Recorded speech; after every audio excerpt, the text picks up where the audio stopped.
Hello and welcome to Famous Gays and Lesbians, Alleged and Otherwise. I'm your host, Thomas Connolly. I happen to be a gay actor and I live in the gayest city of them all, West Hollywood, California. Now, today's episode deals with the rise and fall of a very talented, powerful, ultra-successful gay man. He was a two-time Academy Award-winning actor. He was a Tony winner with a huge theater resume. And at one time, he was the highest paid actor on television. He was the quintessential A-list actor. And then boom, in what seemed like an instant, it was all over. And now he's knee-deep in litigation. And to add insult to injury, he recently got slapped with a $31 million judgment against him.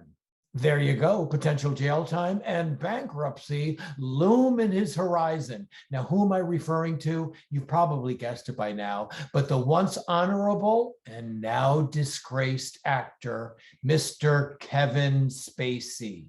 Now, once upon a time, Kevin Spacey was the envy of every struggling actor with his meteoric rise to the top. Kevin Spacey got major roles in films like Heartburn and Working Girl while still in his 20s. By the time he was 36, he won his first Academy Award for the film The Usual Suspects. 4 years later, he won his second Academy Award for the brilliant film An American Beauty. And then he went on to conquer the Broadway stage with multiple Tony Award nominations, winning the Tony Award for Best Actor in the play Lost in Yonkers. He then became the highest paid television actor for the political drama House of Cards, which garnered him a Golden Globe Awards and 5 consecutive Emmy nominations for Best Actor in a Drama Series. He was basically the male equivalent to Meryl Streep. He could do anything: comedy, drama, musical theater, you name it. And then, in what seemed like a heartbeat, it all unraveled in a head-spinning pace. Okay, this is the timeline when it all went wrong. On October 29th, 2017, actor Anthony Rapp of Star Trek Discovery said that after a party, Kevin Spacey climbed on top of him in a bed and made sexual advances. He said that he was inspired by the Me Too movement and what was happening to Harvey Weinstein. The very next day, Kevin Spacey responds on Twitter, which turns out to be a colossal misfire. First, he says that he doesn't remember the alleged incident, but he apologizes for any drunken behavior. And secondly, this is where it really goes off the rails. He picks this opportunity to come out as a gay man. The LGBTQ community is outraged for conflating homosexuality with pedophilia.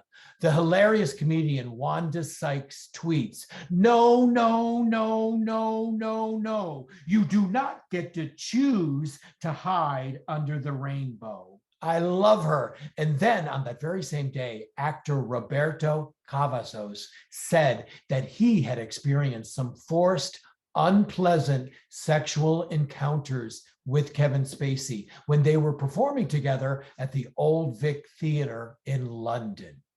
The fallout proceeds rather hastily. The Emmys announced Kevin Spacey will not be receiving the Founders Award. Netflix severs its relationship with Kevin Spacey, and CAA, Creative Artists Agency, drops him as a longtime client. His role as J. Paul Getty in the film All the Money in the World is completely reshot with Christopher Plummer. In other words, Kevin Spacey literally disappeared from the screen overnight.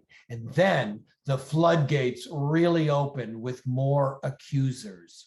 Filmmaker Tony Montana accuses him of groping him in 2003 when Montana was a minor. Then on November 16th, 2017, 20 young men come out against Kevin Spacey from the Old Vic Theatre in London, accusing him of a variety of inappropriate sexual acts, everything from groping to sexual assault.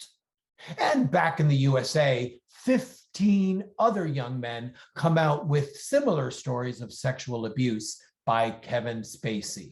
Now, one of the accusers was Harry Dreyfus, son of acclaimed actor Richard Dreyfuss. Now, Harry says, and I believe him, that while his dad was having a script meeting with Kevin Spacey, Kevin secretly and strategically groped Harry while his dad was absorbed in the script.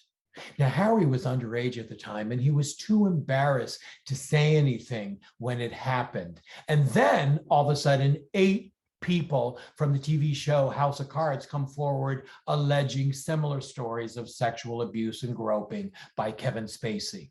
On Christmas Eve of 2018, Kevin Spacey is charged with indecent assault stemming from an incident with a 16-year-old boy on Nantucket Island in Massachusetts.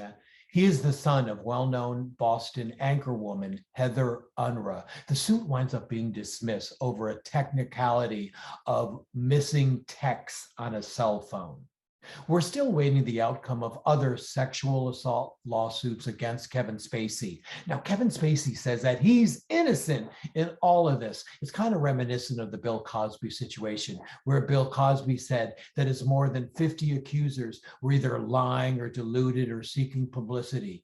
And Kevin Spacey says the same thing, but it's actually just the opposite. The last thing these young men want, who are accusing Kevin Spacey of sexual assault, is publicity. They are mostly mortified and embarrassed, and they just want some accountability and justice. But the biggest financial blow came on November 21st, 2021, when a court ordered Kevin Spacey to pay Netflix $31 million for violation of the sexual harassment policy in his contract. Well, that's about it for this episode. This is Thomas Connolly for Famous Gays and Lesbians, Alleged and Otherwise. Hey, if you like what you see, can you please like and subscribe? That would really help sustain our show. Until next time, bye-bye.